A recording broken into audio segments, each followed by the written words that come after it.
Morning to everyone. আমরা আজকে সকলেই জানি একটা আমাদের স্পেশাল ডে 12 মে, যেটা আমরা আমাদের নার্সেসের ক্ষেত্রে সকল নার্সের ক্ষেত্রে একটা গুরুত্বপূর্ণ দিন এবং নার্সেস ডে সকলকে অভিনন্দন। আর আমরা নার্সেস ডে উপলক্ষে আমরা একটা অভিনব উদ্যোগের চেষ্টা করেছি আমাদের তরফ থেকে। আমাদের যে সমস্ত কোর্স রয়েছে, JEE-PBN বলো বা CHO কোর্স বলো বা স্বপ্নের উড়ান, এই সমস্ত কোর্সগুলোর ওপরে আমরা তোমার 10% ডিসকাউন্ট আমরা রেখেছি এবং এটা হচ্ছে আমাদের 16 মে পর্যন্ত এই অফারটা তোমরা পেতে পারো।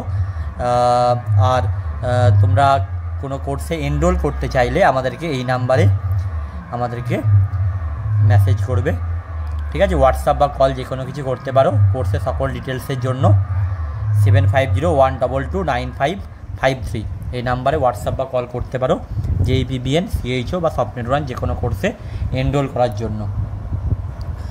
যাই হোক, আমরা আমাদের এবারে ডিসকাশান শুরু করছি। এটাকে আমরা একটু সরিয়ে দিই।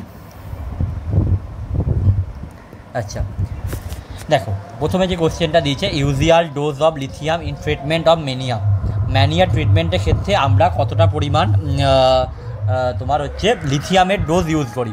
প্রথমেই আমরা জানি যে আমরা লিথিয়াম কি টাইপের ড্রাগ? লিথিয়াম হচ্ছে মুড স্টেবিলাইজার। শুধুমাত্র লিথিয়াম নয়, এছাড়াও লিথিয়ামের সাথে কে রয়েছে? লিথিয়াম, কার্বামেজাপাইন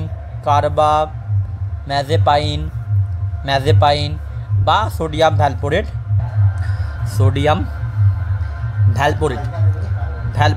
এই হচ্ছে আমাদের তিনটে ড্রাগ, যেটাকে আমরা মুড স্টেবিলাইজার ড্রাগ হিসাবে ইউজ করি।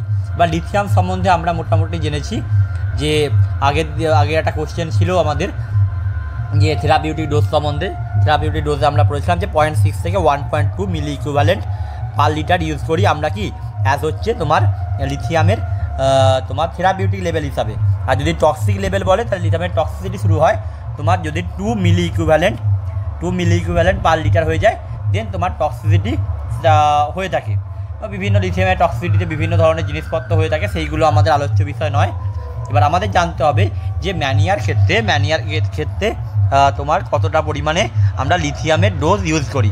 এখানে অ্যান্সার কী হবে তোমরা হয়তো জানো অনেকেই, 900 থেকে 2100 900 থেকে 2100 mg আমাদের লিথিয়ামের ক্ষেত্রে ম্যানিয়ার ক্ষেত্রে লিথিয়ামের ডোজ আমরা ইউজ করি, ঠিক আছে? এবং আর একটা জিনিস তোমাদেরকে বলে দিই, লিথিয়ামের ক্ষেত্রে সব থেকে যেটা কমনলি ইউজ হয়, কমনলি যে ফর্মে লিথিয়ামকে ইউজ করি আমরা, lithium carbonate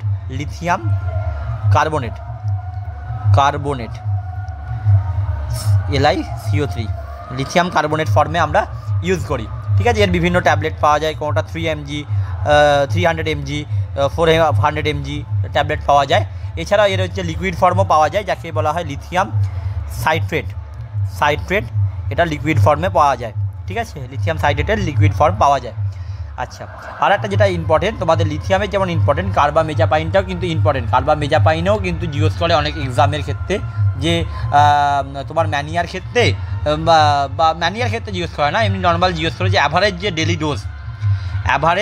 daily dose in case of carbamazepine কত হয়ে থাকে? সেটা হয়ে থাকে 600 থেকে 1800। এই জিনিসটা মনে রাখার চেষ্টা করবে। ইন কেস অফ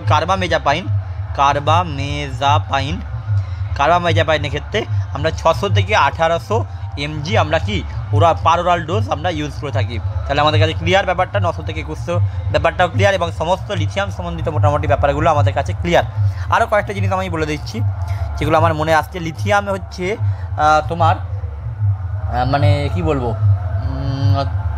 যখন প্রথম যে কি বলবো তোমাকে, অ্যাকিউট ফেজে মনে পড়েছে, অ্যাকিউট ফেজে যদি আমরা ইউজ করি, অ্যাকিউট ফেজে যদি থাকে, তখন আমাদের সিরাম লিথিয়াম যে পরিমাপ করা হয় সেটা উইকলি করা হয়।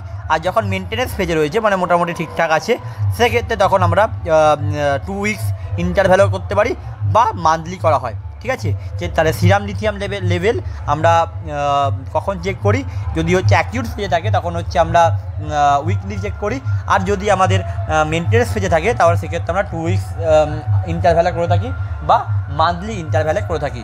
আর একটা জিনিস আমি বলে দিই যে তোমার লিথিয়ামের যে কি বলবো, আমাদের লিথিয়াম যে সিরাম লিথিয়াম যে পরিমাপ করবো তার জন্য নিশ্চয়ই আমাদেরকে ব্লাড ড্র করতে হবে, তাই তো?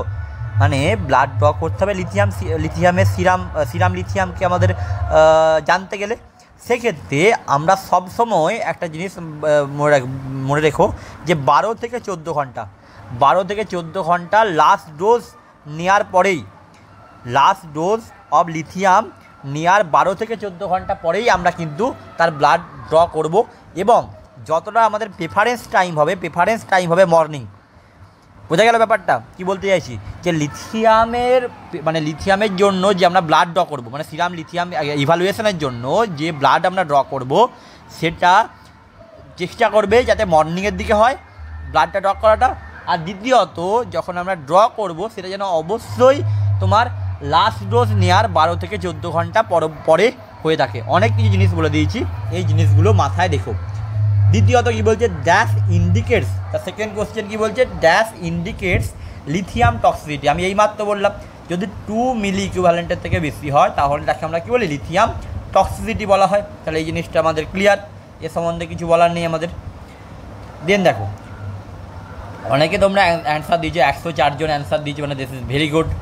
The optimal size of group therapy,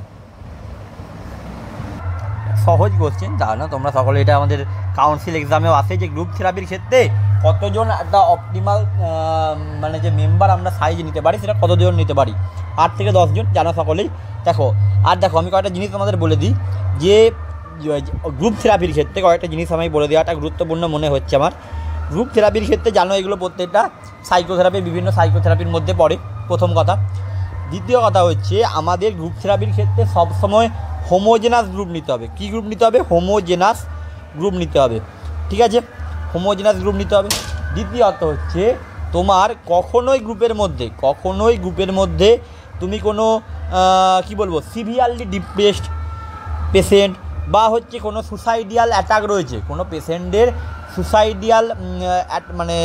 suicide অ্যাটেম্পটের tendency রয়েছে, বা তোমার অ্যান্টি সোশ্যাল অ্যাক্টিভিটিতে যুক্ত রয়েছে, সেক্ষেত্রে সেই সমস্ত মানুষজনকে কিন্তু আমরা গ্রুপ থেরাপির অন্তর্ভুক্ত করব না।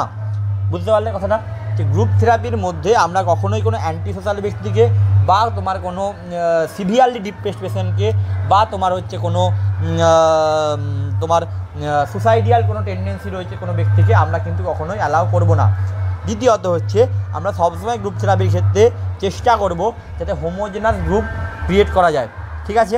আর একটা কি, তোমার যে আমরা যে গ্রুপ থেরাপির ক্ষেত্রে যে সেশন, মানে আমরা বিভিন্ন সেশন তো নেওয়া হয়, তো সেই সেশন পিরিয়ড মোটামুটি আমাদের 45 মিনিটস থেকে 1 আওয়ার হয়ে থাকে, 45 মিনিটস থেকে 1 আওয়ার হয়ে থাকে, ঠিক আছে। এবং এটা ওয়ান্স এ উইকই হয়, কিন্তু এই ডিউরেশানটা কিন্তু খুব ইম্পর্টেন্ট। এই ডিউরেশান থেকে অনেক সময় কোয়েশ্চেন এসেছে বিভিন্ন এক্সামে, ইএসআইসিতে এসেছে একবার, ইএসআইসি এক্সামে কিন্তু এই টাইম পিরিয়ডটা একবার জিজ্ঞেস করেছে যে একটা গ্রুপ থেরাপির ক্ষেত্রে একটা সেশন পার উইক যে সেশন একটা হয়, সেই পার উইক একটা সেশনের ডিউরেশান কত, what is the duration time? 45 minutes to 1 hour is the duration time. তাহলে এটা আমাদের মোটামুটি অ্যান্সার পেয়ে গেলাম। তারপর কি বলছে, অ্যাবসলিউট কন্ট্রা ইন্ডিকেশন অফ ইসিটি। আচ্ছা, ইসিটি সম্বন্ধে অনেক কিছু বলা যায়, ঠিক আছে। আচ্ছা, আমাকে একটা পেজ নিতে দাও, ইসিটির জন্য একটু টাইম, মানে একটু পেজ লাগবে, কারণ ইসিটির তো অনেক কিছু জিনিস বলার মতো আছে, যতটা পারি আমি বলার চেষ্টা করছি। আচ্ছা, ইসিটি মানে আমরা জানি কি, ইসিটি পুরো কথা কি, প্রথমে তার লিখি ইসিটি পুরো কথা কি, ইলেকট্রোকনভালসিভ থেরাপি, তাই তো, electroconvulsive therapy. ECT what is the full name? Full name হচ্ছে ইলেকট্রোকনভালসিভ থেরাপি, কনভালসিভ থেরাপি, ঠিক আছে, থেরাপি, ওকে। আচ্ছা, দ্বিতীয়ত আমাদের কী জানতে হবে যে এর হচ্ছে কিছু প্যারামিটার রয়েছে, যেমন এর ভোল্টেজ কত দেওয়া হয়, 70 থেকে 110, ঠিক আছে, 70 থেকে 110 ভোল্ট দেওয়া হয়। আচ্ছা, টাইম কত, একে 70 থেকে 0.7 থেকে 1.5 সেকেন্ড এর হয়ে থাকে। দুটো ফেজ থাকে এর, এটা যে মানে কী বলে ক্রনিক ফেজ, একটা হচ্ছে ক্রনিক ফেজ, একটা হচ্ছে টনিক ফেজ, তাই তো? ক্রনিক আর টনিক।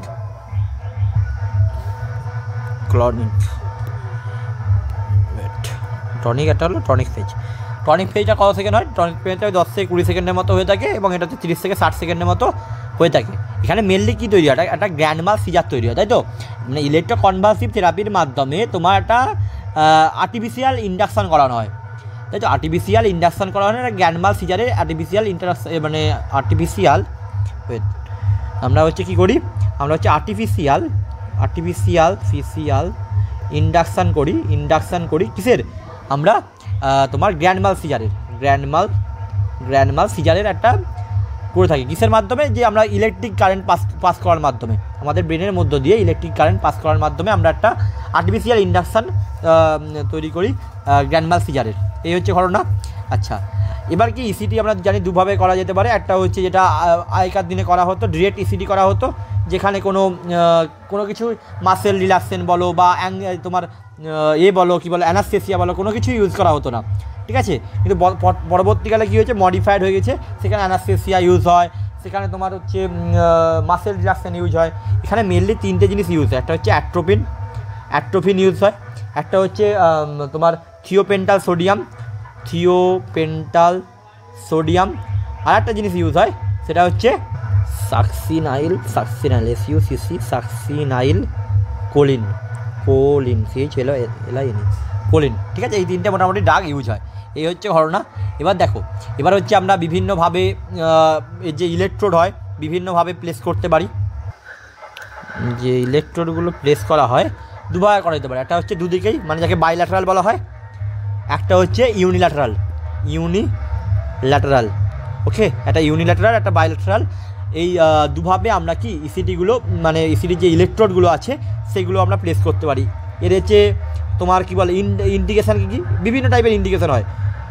যেমন হচ্ছে মেজরলি যেখানে ইউজ হয় সেটা হচ্ছে ডিপ্রেশনের ক্ষেত্রে মেজরলি ইউজ হয়। যে যেখানে এমডিডি, মেজর ডিপ্রেসিভ ডিসঅর্ডার, এক্ষেত্রে মেনলি ইউজ হয়। এছাড়াও সিজোপিনিয়া বা তোমার হচ্ছে ক্যাটাটনিক স্টুপার, ঠিক আছে? ক্যাটাটনিক স্টুপার এই সমস্ত কন্ডিশনেও কি ইউজ হতে পারে। এবার আমরা আসবো তোমার কন্ট্রা ইন্ডিকেশানে, যেটা আমাদের কোয়েশ্চেনে চেয়েছে। কন্ট্রা ইন্ডিকেশান বিভিন্ন টাইপের হতে পারে, ঠিক আছে? কিন্তু এর অ্যাবসলিউট কন্ট্রা ইন্ডিকেশান হচ্ছে increased ICP, increased intracranial pressure যেখানে হয়, that is the absolute contra indication. এইখানে তুমি কখনোই ইসিটি ইউজ করতে পারবে না। আর বাকি যেগুলো আমরা অপশানে দিয়েছি, like cerebral aneurysm, brain tumour বা আরও যে সমস্ত ধরো অ্যাকিউট এমআই মনে হয় একটা অপশান ছিল, অ্যাকিউট এমআই, এই সমস্ত কন্ডিশানে আমরা কিন্তু ইসিটি, মানে এটা কন্ট্রা ইন্ডিকেশান, অবশ্যই contraindication, but they are relative contra indication.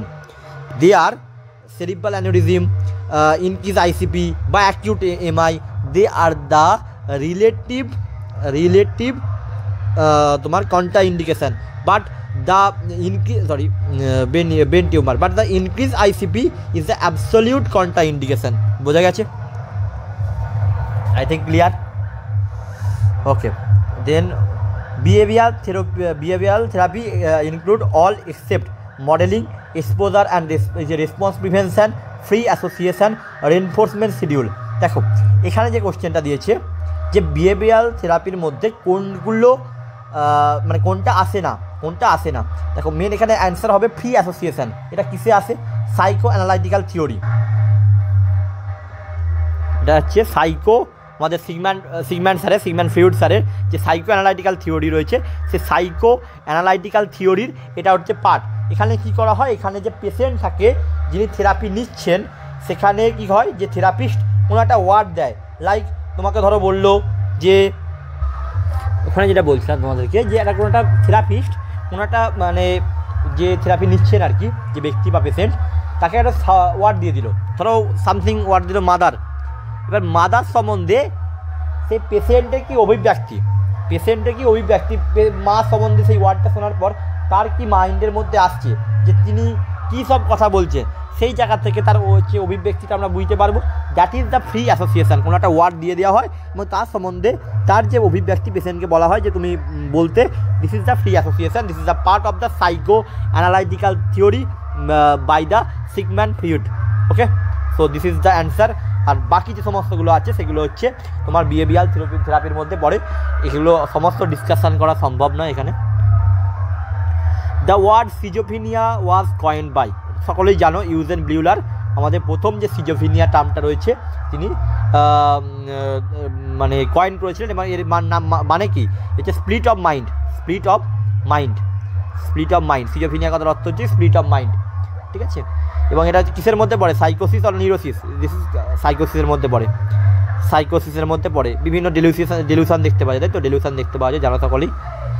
Okay, positive symptom of schizophrenia, আমরা জানি যে সিজোফিনিয়া দু ধরনের সিমটম হয়, মানে আমরা সিজোফিনিয়ার বিভিন্ন সিমটমের ভাগ পড়েছি। একটা ব্লিউলার 4AS, ঠিক আছে।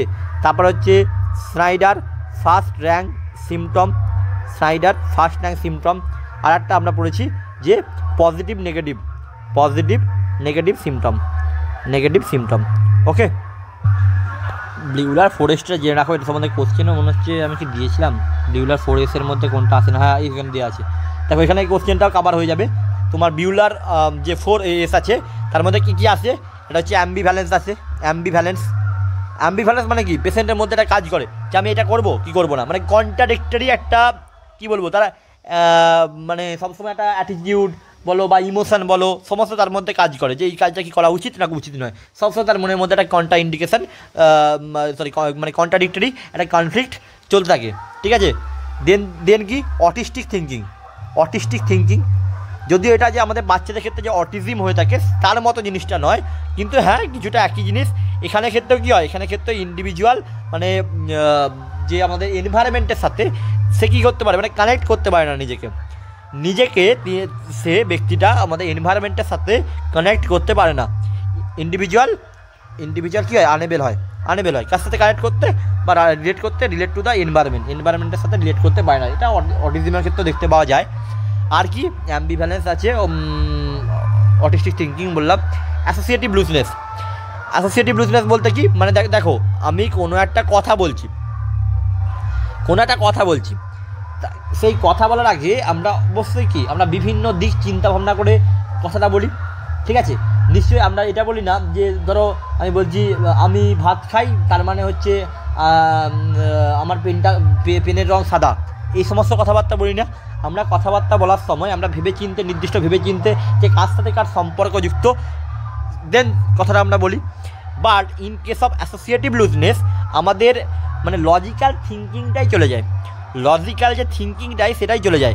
এর ফলে যখন আমাদের ব্রেনের মধ্যেই মানে কথাবার্তার মধ্যে অ্যাসোসিয়েশন আসছে না, যখন আমি বলবো তখন তার মধ্যে কোনো অ্যাসোসিয়েশন থাকবে না। That is call associative looseness. আর একটা কি দেখতে পাওয়া যায়, অ্যাফেক্টিভ ডিস্টারবেন্স। এর মানে কি, এর মানে ধরো তুমি একটা কোনো শ্রাদ্ধানুষ্ঠানে গেছো, সেখানে সবাই চুপচাপ করে বসে আছে, সবাই হচ্ছে একটা স্যাড মুড, তুমি কী করলে জোরে জোরে চিৎকার করতে লেগে গেলে, হাসতে শুরু করলে, মানে কি যে জায়গায় প্রপার যে ইমোশনটা দেখানোর কথা তুমি তার অন্য ইনঅ্যাপ্রোপ্রিয়েট তুমি ইমোশন শো করছো, that is the affective disturbance. তা এর মধ্যে কোনটা পড়ে না, অডিটরি হ্যালুসিনেশন অবশ্যই পড়ে না, এর মধ্যে পড়ে না। তাহলে তুমি বলবে যে অডিটরি হ্যালুসিনেশন আমি কোথায় দেখতে পাই স্যার, অডিটরি হ্যালুসিনেশন আমরা দেখতে পাই এসএফআরএসের ক্ষেত্রে দেখতে পাই, স্নেইডার ফার্স্ট র্যাঙ্ক সিনড্রোমের ক্ষেত্রে অডিটরি হ্যালুসিনেশন আমরা দেখতে পাই। ওখানে কি দেখতে পাই যে তিনটে জিনিস আমরা দেখতে পাই। ফার্স্ট হচ্ছে যেটা বলছিলাম মানে রানিং কমেন্ট্রিতে দেখতে পাই, কখনো সেটা হচ্ছে তোমার মানে এরকম জিনিসটা হয় যে দুজন কথাবার্তা বলছে আর তুমি দ্বিতীয় ব্যক্তি, ঠিক আছে। রানিং কমেন্ট্রিতে হতে পারে, স্টেটমেন্ট ফর্মে হতে পারে, ঠিক আছে। এই সমস্ত বিভিন্ন জিনিসপত্র এখানে দেখতে পাওয়া যায়। ওকে, তাহলে এই কোশ্চেনটা আমাদের হয়ে গেল, কভার করে দিলাম আমরা। যাই হোক, আমরা আগের কোশ্চেনটায় আমরা ফিরে যাই। তাহলে যে পজিটিভ সিমটম রয়েছে আমরা বললাম যে তিনটে হয়ে থাকে, ব্লিউলার 4AS, এসএফআরএস দেখতে পাওয়া যায়, আর হচ্ছে তোমার পজিটিভ এবং নেগেটিভ সিমটম দেখতে পাওয়া যায়। পজিটিভের মধ্যে কী পড়ে, পজিটিভের মধ্যে বিভিন্ন জিনিস পড়ে, একটা ডিলুশন পড়ে, হ্যালুসিনেশন পড়ে। এখানে কী দিয়েছে দেখি, হ্যাঁ হ্যালুসিনেশন যেহেতু আছে এখানে সেটা অ্যান্সার হবে।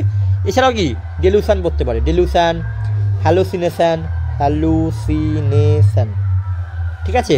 তারপর ধরো তোমার হতে পারে কি বলে সুসাইডিয়াল টেন্ডেন্সি, মানে পসিবল বলা হয় পসিবল সুসাইডিয়াল অ্যাটেম্প বা টেন্ডেন্সি, যাই বলো অ্যাটেম্প বলতে পারো, অ্যাটেম্প, ঠিক আছে। তারপর ওভার এক্সাইটমেন্ট, মানে এক্সাইটমেন্টটাও হবে, এক্সাইটমেন্ট। এইগুলো সকলেই কিন্তু কি তোমার পজিটিভ সিমটমের মধ্যে পড়ে। এবার নেগেটিভের মধ্যে কী পড়ে, সব দিয়ে অ্যাপ্যাথি, ঠিক আছে। তারপর হচ্ছে অ্যানহেডোনিয়া,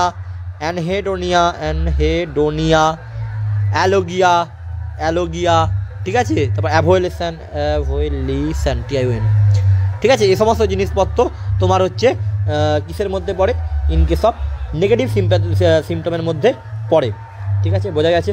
তাহলে আমাদের অ্যান্সার কী হবে, positive symptom, hallucination is the positive symptom.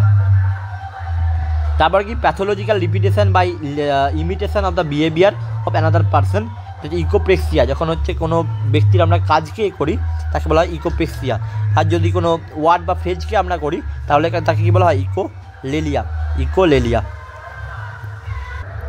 এখানে একটা জিনিস বলে দেওয়া ভালো তোমাদেরকে, ইকোলেলিয়ার ক্ষেত্রেই বলে দিই এই ব্যাপারটা। ইকোলেলিয়ার ক্ষেত্রে ধরো এক্সামিনার কোনো একটা কথা বলবে, ধরো তোমার এক্সামিনার একটা কোনো কথা বললো, সেই কথাটার যখন রিপিটেশন করছে পেশেন্ট, ঠিক আছে, সেই ওয়ার্ড বা ফ্রেজে বা যেই যাই বলো না কেন তার যখন রিপিটেশন করছে, দ্যাট ইজ দ্য ইকোলেলিয়া, ঠিক আছে। ইকোপ্রেক্সিয়া বললাম। আর একটা টার্ম হয় সেটা হচ্ছে ভার্বিজারেশন, ভার্বিজারেশনের ক্ষেত্রে কী হয়, এখানেও রিপিটেশন হয়, ওয়ার্ডেরই রিপিটেশন হয়, মানে বারবার একটা ওয়ার্ডেরই রিপিটেশন হয়, কিন্তু সেই ওয়ার্ডটা সেন্সলেস। বোঝার চেষ্টা করো। ইকোলেলিয়ার ক্ষেত্রেও কিন্তু তোমাকে যদি খুব ভালো মাইনিউট কোশ্চেন করে, সেক্ষেত্রে দেখবে তোমার ইকোলেলিয়া ভার্বিজারেশন দুটো যদি অপশানে দিয়ে দেয়, তোমাকে এইটা ধরো এই কোশ্চেনটাই দিয়ে দিল অন্যভাবে, যেখানে তোমার ইকোলেলিয়া ভার্বিজারেশন দুটোই আছে, ঠিক আছে। তুমি ইকোলেলিয়ার ক্ষেত্রে খুঁজবে কি, কোনো এক্সামিনারের কথা দেখবে কোনো কোশ্চেনের মধ্যে যে এক্সামিনারের কথাকে বারবার রিপিটেশন করছে, বা কোনো এমন কিছু ওয়ার্ড যার সেন্স রয়েছে, যার মিনিং রয়েছে, সেই ওয়ার্ডের তোমার বারবার রিপিটেশন করছে। বাট ইন কেস অফ ভার্বিজারেশনের ক্ষেত্রে সেন্সলেস রিপিটেশন হয়, এবং সেই ওয়ার্ডটার অনেক সময় ম্যাক্সিমাম ক্ষেত্রে সেই ওয়ার্ডের কোনো মিনিং থাকে না। এ হচ্ছে গল্প। তারপরে কী আছে দেখি আমাদের, রিল্যাক্স কথা অর্থ কী, রিল্যাক্স কথা তো সবাই জানো মোটামুটি, হচ্ছে রেজিং অফ সিমটম, ঠিক আছে, আফটার টেম্পোরারি ইমপ্রুভাল, অর্থাৎ টেম্পোরারি ইন্টারভ্যালের পর আবার যদি অবস্থা খারাপ হয় তাকে বলা হয় রিল্যাক্স, ঠিক আছে। এই হচ্ছে আমাদের মোটামুটি আজকের ডিসকাশান ছিল। Thank you,